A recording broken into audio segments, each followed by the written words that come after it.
ഒരു 100 വർഷം മുമ്പുള്ള ലോകത്തെക്കുറിച്ചൊന്ന് സങ്കല്പിച്ച് നോക്കൂ. ഒരു കുഞ്ഞിന് ജന്മം നൽകുമ്പോൾ അത് സന്തോഷത്തിൻ്റെ നിമിഷമായിരിക്കുമ്പോൾ തന്നെ പേടിപ്പിക്കുന്നൊരു സത്യം കൂടി അവിടെ ഉണ്ടായിരുന്നു. ലോകത്തിൻ്റെ പല ഭാഗങ്ങളിലും പണ്ടുകാലത്ത് ജനിക്കുന്ന മൂന്നിലൊരു കുട്ടിക്ക് 5ാം പിറന്നാൾ കാണാനുള്ള ഭാഗ്യമുണ്ടായിരുന്നില്ല. ഇന്ന് നമ്മൾ വളരെ നിസ്സാരമായി കാണുകയോ മറന്നു പോവുകയോ ഒക്കെ ചെയ്ത 5ാം പനി, ഡിഫ്തീരിയ, പോളിയോ പോലെയുള്ള രോഗങ്ങൾ അന്ന് മരണത്തിൻ്റെ വാറൻറ്റുകളായിരുന്നു. എന്നാൽ ഇന്ന് തിരുവനന്തപുരത്തോ കൊച്ചിയിലോ കോഴിക്കോടോ ഒക്കെയുള്ള ഏതെങ്കിലും ഒരു പാർക്കിൽ ഓടിച്ചാടി നടക്കുന്ന സ്വതന്ത്രമായി ശ്വാസമെടുക്കുന്ന ഒരു കുട്ടിയെ മനസ്സിലോർത്താൽ ഈ രണ്ട് സത്യങ്ങളും തമ്മിൽ വലിയൊരു വ്യത്യാസം കാണാം. ഇവിടെ ഭാഗ്യം കൊണ്ടോ വിധി കൊണ്ടോ ഉണ്ടായതല്ല, മനുഷ്യരാശി ഇന്നേ വരെ സൃഷ്ടിച്ചതിൽ വെച്ച് ഏറ്റവും ശക്തമായ ഒരു സംവിധാനത്തിൻ്റെ നേരിട്ടുള്ള ഫലമാണത്. അതായത് ആധുനിക വൈദ്യശാസ്ത്രം. ആധുനിക വൈദ്യശാസ്ത്രത്തിൻ്റെ ശക്തി തെളിയിക്കുന്ന ഏറ്റവും ലളിതവും ശക്തവുമായ കണക്ക് മനുഷ്യൻ്റെ ശരാശരി ആയുസ്സിലുണ്ടായ വർധനവാണ്. സ്വാതന്ത്ര്യം ലഭിക്കുന്ന കാലത്ത് ഇന്ത്യയിലെ ഒരു പൗരൻ്റെ ശരാശരി വയസ്സെന്ന് പറയുന്ന അല്ലെങ്കിൽ ആയുസ്സെന്ന് പറയുന്നത് 32 വയസ്സായിരുന്നു. വസൂരിയും കോളറയും പോലെയുള്ള പകർച്ചവ്യാധികൾ, ഉയർന്ന ശിശുമരണ നിരക്ക്, പ്രസവത്തോടുകൂടി അമ്മമാർക്കുണ്ടാകുന്ന മരണം എന്നിവയെല്ലാം ഇതിന് കാരണമായി. എന്നാൽ ഇന്ന് ആധുനിക വൈദ്യശാസ്ത്രത്തിൻ്റെ ഇടപെടൽ കൊണ്ട് ഇന്ത്യയിലെ ശരാശരി മനുഷ്യൻ്റെ ആയുസ് 70 വയസ്സിനടുത്തെത്തിയിരിക്കുന്നു. ശുചിത്വം, സാർവത്രിക വാക്സിനേഷൻ പദ്ധതികൾ, ആൻറ്റിബയോട്ടിക്കുകൾ തുടങ്ങിയ ശാസ്ത്രീയ മുന്നേറ്റങ്ങൾ നമ്മുടെ ജീവിതത്തിൻ്റെ ആയുസ് ഇരട്ടിയാക്കി മാറ്റി. ഈ വിജയങ്ങൾക്ക് ഏറ്റവും മികച്ച ഉദാഹരണം നമ്മുടെ കേരളമാണ്. ഇവിടെ ഇന്ത്യയുടെ ശരാശരിയേക്കാൾ വളരെ ഉയർന്ന ഏകദേശം 75 വയസ്സൊക്കെയാണ് ആയുർദൈർഘ്യം ശരാശരി. ഇത് പല വികസിത രാജ്യങ്ങളോടും കിടപിടിക്കുന്ന ഒന്നാണ്. ഇതിന് കാരണം കേവല യാദൃച്ഛികമൊന്നുമല്ല. ശക്തമായ പൊതുജനാരോഗ്യ സംവിധാനം, ഏതാണ്ട് പൂർണ്ണമായിട്ടുള്ള വാക്സിനേഷൻ കവറേജ്, ഉയർന്ന സാക്ഷരതയിലൂടെ ലഭിച്ച ആരോഗ്യബോധം, എളുപ്പത്തിൽ ലഭ്യമാകുന്ന പ്രാഥമിക ആരോഗ്യ കേന്ദ്രങ്ങൾ എന്നിവയിലൂടെ ശാസ്ത്രീയ വൈദ്യശാസ്ത്രത്തെ ചിട്ടയായി നടപ്പിലാക്കിയതിൻ്റെ ഡയറക്റ്റായിട്ടുള്ള റിസൾട്ടാണ്. നിരന്തരമായ അപകട അവസ്ഥയിൽ നിന്ന് ഇന്നത്തെ സുരക്ഷിതത്വത്തിലേക്കുള്ളൊരു മാറ്റം നമ്മുടെ ജീവിതത്തിൻ്റെ ഭാഗമായി മാറി. നാം കുടിക്കുന്ന ശുദ്ധജലത്തിലും നമ്മൾ നടത്തുന്ന പതിവ് പരിശോധനകളിലും അതിനെല്ലാം ഉപരി ഒരു കുഞ്ഞിന് ആജീവനാന്ത സംരക്ഷണം നൽകുന്ന ഒരു ചെറിയ കുത്തുവയ്പ്പിലും എല്ലാം അതുണ്ട്. ഇന്ത്യയെപ്പോലെ വിശാലമായ ജനസംഖ്യയും അളവറ്റ സാധ്യതകളുമുള്ള ഒരു രാജ്യത്ത് പൊതുജനാരോഗ്യത്തിൻ്റെ ഈ സംവിധാനം ഒരു സൗകര്യം മാത്രമല്ല, അത് രാജ്യത്തിൻ്റെ പുരോഗതിയുടെ അടിത്തറയാണ്. ഓരോ കുഞ്ഞിൻ്റെയും ആരോഗ്യം രാജ്യത്തിൻ്റെ ഭാവി എന്ന വലിയ ചിത്രത്തിലെ ഓരോ നൂലിഴകളാണ്. എന്നിട്ടും ഈ സംവിധാനം അതിൻ്റെ ചരിത്ര വിജയങ്ങൾക്കിടയിലും വലിയൊരു വെല്ലുവിളി നേരിടുന്നുണ്ട്. അത് പുതിയൊരു വൈറസിൽ നിന്നൊന്നുമല്ല, മറിച്ച് അതേ സ്ഥലത്ത് ജീവിക്കുന്ന പൗരന്മാരിലുണ്ടാകുന്ന സംശയങ്ങളിൽ നിന്നും തെറ്റായ വിവരങ്ങളിൽ നിന്നുമാണ്. ഈ ചികിത്സകൾ ശരിക്കും സുരക്ഷിതമാണോ? പ്രകൃതിദത്തമായ അല്ലെങ്കിൽ നാച്ചുറലായ വഴികളല്ലേ നല്ലത്? എൻ്റെ കുഞ്ഞിന് ഏറ്റവും നല്ലത് എന്താണെന്ന് തീരുമാനിക്കേണ്ടത് ഞാനാണോ അതോ സ്റ്റേറ്റാണോ എന്നിങ്ങനെയുള്ള ചോദ്യങ്ങൾ ഈ പുരോഗതിയുടെ കടയ്ക്കൽ കത്തിവെക്കുന്നുണ്ട്. ഇത് നമ്മളെ ഏറ്റവും നിർണായകമായ ഒരു ചോദ്യത്തിലേക്ക് നയിക്കുന്നു. ഒരു രക്ഷിതാവിൻ്റെ സ്നേഹവും ഒരു കുഞ്ഞിൻ്റെ ജീവിക്കാനും ആരോഗ്യം നേടാനുള്ള അവകാശവും തമ്മിലുള്ള ആ അതിലോലമായ തുലാസിൽ ഏറ്റവും അത്യന്തികമായിട്ടുള്ള റെസ്പോൺസിബിലിറ്റി ആർക്കാ? ഈ ഉത്തരവാദിത്തം ഒരു പങ്കുവയ്ക്കപ്പെട്ട കരാറാണെന്നും ആധുനിക ശാസ്ത്രം അതിൻ്റെ വഴികാട്ടിയും സ്റ്റേറ്റ് അതിൻ്റെ അവസാനത്തെ ഉറപ്പുമാണെന്ന് ഞാൻ പറയും. ഈ സംശയങ്ങൾക്ക് പലപ്പോഴും കാരണം ആധുനിക വൈദ്യശാസ്ത്രത്തെക്കുറിച്ചുള്ള നമ്മുടെ അപൂർണമായ ധാരണകളാണ്. പലർക്കും മോഡേൺ മെഡിസിൻ എന്ന് പറയുന്നത് എല്ലാ അസുഖത്തിനും ഓരോ ഗുളിക എന്നുള്ളതാണ്, അല്ലെങ്കിൽ ഒരു അസുഖത്തിനും ഒരു ഗുളിക എന്നുള്ളതാണ്. അസുഖം വരുമ്പോൾ മാത്രം ഡോക്ടറെ കാണുന്ന ഒരു റിയാക്ഷൻ രീതി. മറ്റൊരു ധാരണ നാച്ചുറൽ അല്ലെങ്കിൽ പ്രകൃതിദത്തമായത് എപ്പോഴും കൃത്രിമമായതിനേക്കാൾ മികച്ചതാണ് എന്ന തോന്നലാണ്.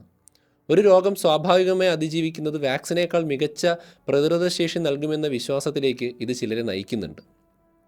ഈ ഒരു ലളിതവൽക്കരണം തെറ്റായ ചിന്തകളിലേക്ക് നയിക്കും. ഉദാഹരണത്തിന്, ഒരാൾ സാധാരണ ജലദോഷത്തിന് ആൻറ്റിബയോട്ടിക് ആവശ്യപ്പെടും. എന്നാൽ ആൻറ്റിബയോട്ടിക്കുകൾ വൈറസുകൾക്കെതിരെ അല്ല പ്രവർത്തിക്കുന്നത്. വൈദ്യശാസ്ത്രത്തെ കൃത്യമായൊരു ശാസ്ത്രമായി കാണാതെ കുറേ അത്ഭുത ഗുളികകളുടെ ശേഖരമായി കാണുന്നത് കൊണ്ടാണ് ഈ തെറ്റ് സംഭവിക്കുന്നത്. ഒരു പനിയോ തലവേദനയോ വന്നാൽ പാരസെറ്റമോൾ വെറുതെ എടുത്ത് കഴിച്ചിട്ട് അതുകൊണ്ട് കുറയുമെന്ന് പറയുന്നത് പോലെയാണ്. ഈ നാച്ചുറലായ പ്രകൃതിശേഷിയാണ് നല്ലത് എന്ന വാദത്തിനും പ്രശ്നമുണ്ട്. അതിന് നാം നൽകുന്ന വില വളരെ അപകടകരമായിട്ടുള്ള കാര്യമാണ്. 5ാം പനിയിൽ നിന്ന് സ്വാഭാവിക പ്രതിരോധശേഷി ലഭിക്കണമെങ്കിൽ ആദ്യം ആ കുട്ടി മസ്തിഷ്ക തകരാറോ ന്യൂമോണിയയോ അല്ലെങ്കിൽ മരണത്തെ അതിജീവിക്കാനോ ഒക്കെയുള്ള സാഹചര്യങ്ങളിൽ എത്തിച്ചേരണം. മരിച്ചു പോയാൽ പിന്നെ പ്രതിരോധശേഷിയില്ല, എന്നാൽ അതിജീവിച്ചാലേ പ്രതിരോധശേഷി കിട്ടുകയുള്ളൂ. എന്നാൽ ഒരു വാക്സിൻ എന്താണ് ചെയ്യുന്നത്? കുട്ടിയുടെ ജീവൻ പണയം വയ്ക്കാതെ തന്നെ അതേ രോഗപ്രതിരോധ ശേഷി അല്ലെങ്കിൽ അതിലും മികച്ച ഒരു പ്രതിരോധശേഷി നൽകുന്നു. ഈ പൊതുവായ കാഴ്ചപ്പാടുകൾ മനസ്സിലാക്കാവുന്നതാണെങ്കിലും അവ പ്രധാനപ്പെട്ട വലിയ ചിത്രം കാണാതെ പോകുന്നുണ്ട്. ആധുനിക വൈദ്യശാസ്ത്രം കേവലം രോഗം മാറ്റാനുള്ള മരുന്നുകളുടെ ഒരു ശേഖരമല്ല. മനുഷ്യ ശരീരത്തെയും അതിൻ്റെ രോഗങ്ങളെയും കുറിച്ച് കൂടുതൽ കൃത്യതയോടെ മനസ്സിലാക്കാൻ രൂപകൽപ്പന ചെയ്ത കർശനമായൊരു വിജ്ഞാന സംവിധാനവും ചിട്ടയായൊരു അന്വേഷണ രീതിയുമാണത്. ഇരുട്ടിൽ തപ്പുന്നതും ലൈറ്റിട്ട് കാര്യങ്ങൾ വ്യക്തമായി കാണുന്നതും തമ്മിലുള്ള വ്യത്യാസം ഇവിടെയുണ്ട്. അടിസ്ഥാനപരമായി ആധുനിക വൈദ്യശാസ്ത്രം അഥവാ അലോപ്പതി എന്നത് ജീവശാസ്ത്രം, രസതന്ത്രം, ഫിസിക്സ് എന്നിവയിൽ നിന്ന് ഉരുത്തിരിഞ്ഞ പരിശോധിച്ചുറപ്പിക്കാവുന്നതും തെളിവുകളെ അടിസ്ഥാനമാക്കിയിട്ടുള്ളതുമായ ഒരു ആരോഗ്യ പരിപാലന രീതിയാണ്. ശാസ്ത്രീയമായ രീതികളോടുള്ള അതിൻ്റെ അചഞ്ചലമായ പ്രതിബദ്ധതയാണ് അതിൻ്റെ മുഖമുദ്ര. ഈ വൈദ്യശാസ്ത്രം പല പ്രധാന തത്വങ്ങളിലാണ് പ്രവർത്തിക്കുന്നത്. ഒന്നാമതായി, അത് രോഗത്തിൻ്റെ യഥാർത്ഥ കാരണം കണ്ടെത്തുന്നു. അത് ക്ഷയരോഗമുണ്ടാക്കുന്ന ബാക്ടീരിയയാകാം, സിസ്റ്റിക് ഫൈബ്രോസിസിലെ ജനിതക തകരാറാകാം, അല്ലെങ്കിൽ ടൈപ്പ് 1 പ്രമേഹത്തിന് കാരണമാകുന്ന മെറ്റബോളിസത്തിലെ പ്രശ്നങ്ങളാകാം. രണ്ടാമതായി, ആ കാരണം എങ്ങനെ ശരീരത്തിൻ്റെ സാധാരണ പ്രവർത്തനങ്ങളെ തടസ്സപ്പെടുത്തുന്നു എന്നതിൻ്റെ കൃത്യമായ സംവിധാനം മനസ്സിലാക്കാൻ ഈ മെത്തേഡ് ശ്രമിക്കുന്നുണ്ട്. മൂന്നാമതായി, രോഗനിർണയം ഉറപ്പിക്കാൻ എക്സ്റേ, രക്തപരിശോധന, MRI, ബയോപ്സി പോലെയുള്ള മെഷർ ചെയ്യാവുന്നതും നമുക്ക് ഒബ്സർവ് ചെയ്യാവുന്നതുമായ വിവരങ്ങളെയാണ് ഇത് ആശ്രയിക്കുന്നത്. നാലാമതായി, രോഗത്തിൻ്റെ കാരണത്തെയോ അതിൻ്റെ പ്രവർത്തന രീതിയോ ലക്ഷ്യമാക്കി നമുക്ക് വീണ്ടും വീണ്ടും ടെസ്റ്റ് ചെയ്യാൻ കഴിയുന്നതും അളക്കാൻ കഴിയുന്നതുമായിട്ടുള്ള ചികിത്സാ രീതികളാണ് അത് മുന്നോട്ട് വയ്ക്കുന്നത്. ആധുനിക വൈദ്യശാസ്ത്രത്തെ ഒരു വിദഗ്ധനായ കുറ്റാന്വേഷകനായി ഒന്ന് സങ്കല്പിക്കുക. ഒരു കുറ്റകൃത്യം നടക്കുമ്പോൾ, അതായത് ഇവിടെ അസുഖം വരുമ്പോൾ, ആ കുറ്റാന്വേഷകൻ കെട്ടുകഥകളെയോ പുരാതന പാരമ്പര്യങ്ങളെയോ ആശ്രയിക്കുന്നില്ല. അവർ ഫോറൻസിക് സയൻസ് ഉപയോഗിക്കുന്നു. നമ്മുടെ നാട്ടിൽ നടക്കുന്നതാണ്. അങ്ങനെ അവർ കുറ്റവാളിയെ കണ്ടെത്തുന്നു. അതായത് നമുക്ക് രോഗമുണ്ടാക്കുന്ന വൈറസിനെ വേർതിരിച്ചെടുക്കാൻ മെഡിക്കൽ സയൻസ് എന്താണോ ചെയ്യുന്നത് അതുപോലെ. കുറ്റകൃത്യം എങ്ങനെ നടന്നുവെന്ന് കൃത്യമായി മനസ്സിലാക്കുന്നത് പോലെ വൈറസ് എങ്ങനെ കോശങ്ങളെ ആക്രമിക്കുന്നു എന്ന് ഗവേഷകർ പഠിക്കുന്നു. വിരലടയാളങ്ങളും DNA പോലെയുള്ള തെളിവുകൾ ഉപയോഗിക്കുന്നത് പോലെ PCR ടെസ്റ്റ് പോലെയുള്ള, ബയോപ്സി ടെസ്റ്റ് പോലെയുള്ള ടെസ്റ്റുകൾ നടത്തി തെളിവുകളുടെ അടിസ്ഥാനത്തിൽ ഭീഷണിയെ കണ്ടെത്തി നിർവീര്യമാക്കും. അതായത് ഒരു ആൻറ്റിവൈറൽ മരുന്നോ വാക്സിനോ നമ്മൾ കണ്ടെത്തും. ഈ തെളിവുകളെ അടിസ്ഥാനമാക്കിയിട്ടുള്ള സമീപനം കേട്ടറിവുകളെയോ പാരമ്പര്യങ്ങളെയോ ആശ്രയിക്കുന്ന മറ്റു ചികിത്സാ രീതികളിൽ നിന്നും തികച്ചും വ്യത്യസ്തമാണ്. ആധുനിക വൈദ്യശാസ്ത്രം ഒരു തെളിവുകളുടെ ശ്രേണിയിലാണ് പ്രവർത്തിക്കുന്നത്. അവിടെ ഒരാളുടെ മാത്രം അനുഭവത്തിന് ഏറ്റവും താഴെയും ആയിരക്കണക്കിന് ലക്ഷക്കണക്കിന് ആളുകളുടെ അനുഭവത്തിലും അതിൻ്റെ പഠനത്തിനും അതിൻ്റെ റിസൾട്ടിനും ഏറ്റവും മുകളിലുമാണ് സ്ഥാനം. ആധുനിക വൈദ്യശാസ്ത്രത്തിൻ്റെ വിജയത്തിന് കാരണം അതിൻ്റെ മെത്തഡോളജിയാണ്, അല്ലെങ്കിൽ രീതിശാസ്ത്രമാണ്. അതെങ്ങനെ പ്രവർത്തിക്കുന്നു എന്നതിൻ്റെ ഏറ്റവും മികച്ച ഉദാഹരണം, അതിൻ്റെ ഏറ്റവും വലിയ വിജയകരമായിട്ടുള്ള മെത്തേഡായിട്ടുള്ള വാക്സിനേഷനാണ്. നമ്മുടെ ശരീരത്തിന് ഒരു വലിയ പ്രതിരോധ ശേഷി നൽകുന്ന സൈന്യമുണ്ട്. ഈ സൈന്യത്തിനുള്ള ഒരു ഹൈടെക് പരിശീലനമാണ് വാക്സിനുകൾ നൽകുന്നത്. നമ്മൾ ഡ്രില്ലൊക്കെ ചെയ്യുന്നത് പോലെ. മിലിറ്ററി എപ്പോഴും പ്രിപ്പയർഡ് ആണെങ്കിലും നമുക്ക് ശത്രു വരുന്ന സമയത്ത് അതിൻ്റെ ഒരു ഫുൾ ഫോഴ്സുള്ള അറ്റാക്കിനെ അതിജീവിക്കണമെങ്കിൽ നമ്മൾ പലപ്പോഴും പ്രാക്ടീസ് ചെയ്യാറുണ്ട്. ഇതേപോലെ ശത്രുവിൻ്റെ നിരുപദ്രവകരമായിട്ടുള്ളൊരു ഭാഗം, അല്ലെങ്കിൽ ഒരു നിർജ്ജീവമായിട്ടുള്ള വൈറസ്, അല്ലെങ്കിൽ അതിൻ്റെ ഒരു പ്രോട്ടീൻ കഷ്ണം, അതും അല്ലെങ്കിൽ അതിൻ്റെ DNA നമ്മുടെ ശരീരത്തിലേക്ക് പ്രവേശിപ്പിക്കുന്നതിലൂടെ ശരീരം യഥാർത്ഥ അറ്റാക്കാണ് നടക്കുന്നത് എന്ന് തെറ്റിദ്ധരിക്കും. അങ്ങനെ ഇത്തരം വാക്സിനുകൾ നമ്മുടെ രോഗപ്രതിരോധ സംവിധാനത്തെ ശത്രുവിനെ തിരിച്ചറിയാനും അതിനെതിരെ ആയുധങ്ങളായിട്ടുള്ള ആൻറ്റിബോഡികൾ ഉണ്ടാക്കി അതിൻ്റെ ഓർമ്മ നിലനിർത്തുന്ന കോശങ്ങളെ നിർമ്മിക്കാനും പഠിപ്പിച്ചെടുക്കും. അതായത് പ്രിപ്പയർ ആക്കി വയ്ക്കും. എന്നിട്ട് ഏതെങ്കിലും സാഹചര്യത്തിൽ യഥാർത്ഥ വൈറസുകൾ ശരീരത്തെ ആക്രമിച്ചാൽ നമ്മുടെ ശരീരം പേടിച്ച് നിന്ന് പിന്നീട് പ്രിപ്പറേഷൻ നടത്താതെ ഒറ്റയടിക്ക് അതിശക്തമായൊരു പ്രത്യാക്രമണം നടത്തുകയും രോഗമുണ്ടാകുന്നതിന് മുമ്പ് തന്നെ ആ ഭീഷണിയെ നിർവീര്യമാക്കുകയും ചെയ്യും. ഇതാണ് ഹേർഡ് ഇമ്മ്യൂണിറ്റി അഥവാ സാമൂഹിക പ്രതിരോധ ശേഷിയിലേക്ക് നയിക്കുന്നത്. ഒരു സമൂഹത്തിലെ ഭൂരിഭാഗം ആളുകളും വാക്സിൻ സ്വീകരിക്കുമ്പോൾ അത് വൈറസിന് സഞ്ചരിക്കാനുള്ള വഴികൾ ഇല്ലാതാക്കുന്നു. ഒരാളിൽ നിന്ന് മറ്റേയാളിലേക്ക്, അതിൽ നിന്ന് അടുത്ത ആളിലേക്ക്, അങ്ങനെയൊന്നും നടക്കുന്നില്ല. ഇത് മുറിഞ്ഞു പോകും. സോ വളരെ ദുർബലനായ, ആരോഗ്യം കുറഞ്ഞൊരു വ്യക്തിയെ ഇത്തരം രോഗാണുക്കൾക്ക് കണ്ടെത്താൻ കഴിയില്ല. അങ്ങനെ രോഗവ്യാപനത്തിൻ്റെ ശൃംഖല തകർക്കപ്പെടും. ഇത് വാക്സിൻ എടുക്കാൻ കഴിയാത്തവരെ, അഥവാ നവജാത ശിശുക്കൾ, കീമോതെറാപ്പി ചെയ്യുന്ന ക്യാൻസർ രോഗികൾ, പ്രതിരോധശേഷി കുറഞ്ഞവർ എന്നിവരെ കൂടി സംരക്ഷിക്കും.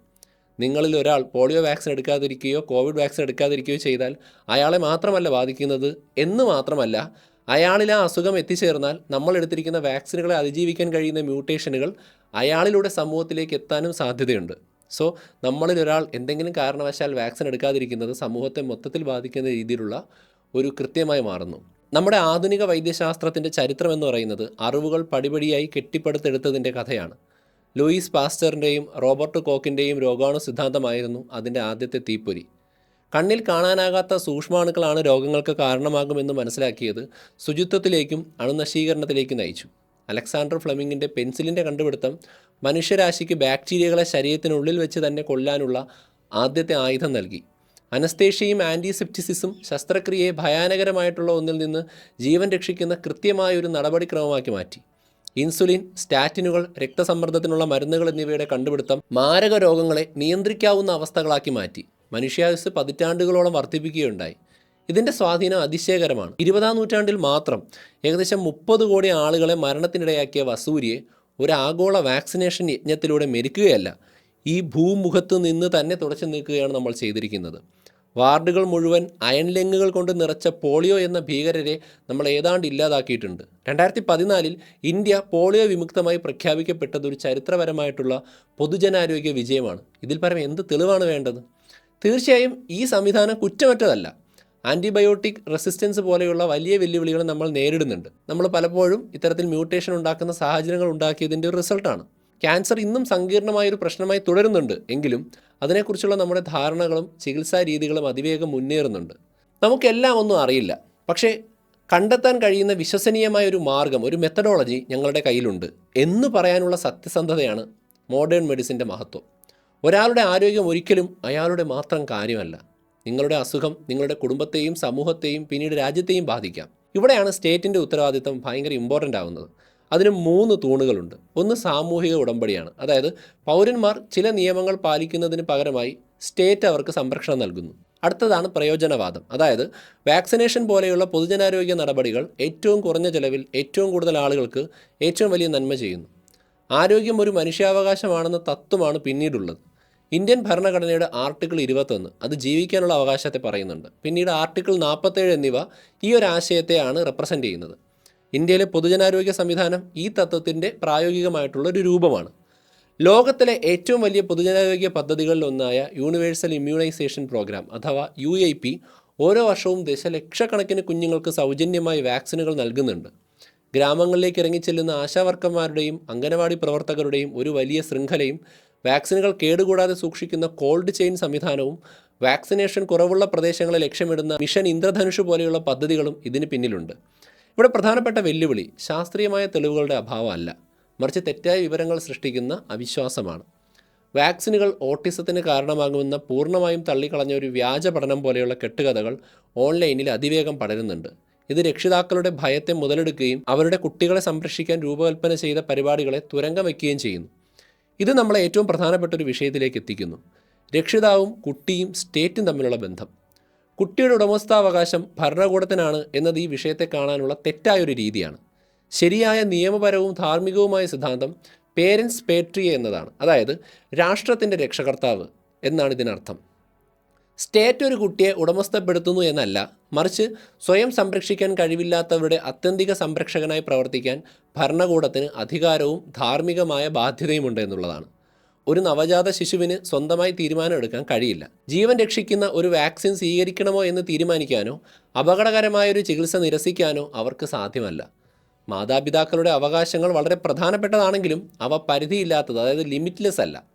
ഒരു കുട്ടിയെ മരണത്തിലേക്കോ സ്ഥിരമായ വൈകല്യത്തിലേക്കോ നയിച്ചേക്കാവുന്ന ഒരു തീരുമാനമെടുക്കാൻ രക്ഷകർത്താക്കൾക്ക് അവകാശമില്ല, പ്രത്യേകിച്ചും സുരക്ഷിതത്വവും ഫലപ്രദവുമായ ഒരു ശാസ്ത്രീയ ബദൽ മാർഗം നിലവിലുള്ളപ്പോൾ.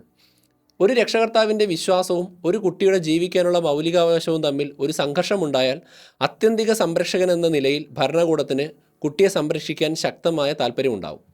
ഒരു കുട്ടി ഒരു ദേശീയ സമ്പത്താണെന്നുള്ള ആശയം ഈ കടമയെ കൂടുതൽ ഉറപ്പിക്കുന്നു.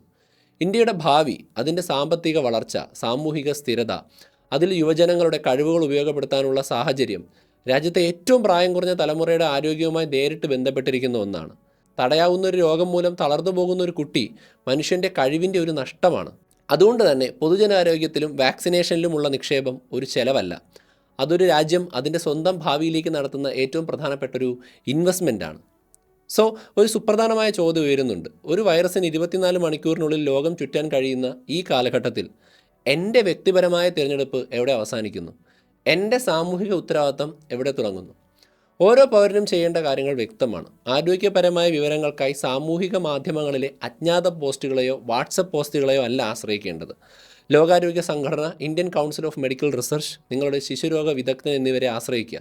ദേശീയ ആരോഗ്യ പരിപാടികളിൽ പങ്കെടുക്കുകയും ശാസ്ത്രത്തിന് വേണ്ടി നിലകൊള്ളുകയും ചെയ്യുക. സോ ഇപ്പോൾ സമൂഹ മാധ്യമങ്ങളിൽ നിറയുന്ന പല വാർത്തകളുടെയും അടിസ്ഥാനത്തിൽ ഇതാണ് നമ്മൾ മനസ്സിലാക്കിയിരിക്കേണ്ടത്: ഇതിനൊരു ആൾട്ടർനേറ്റീവ് മാർഗ്ഗം ഇല്ല.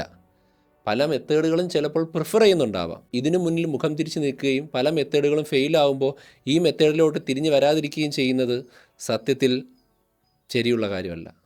നന്ദി.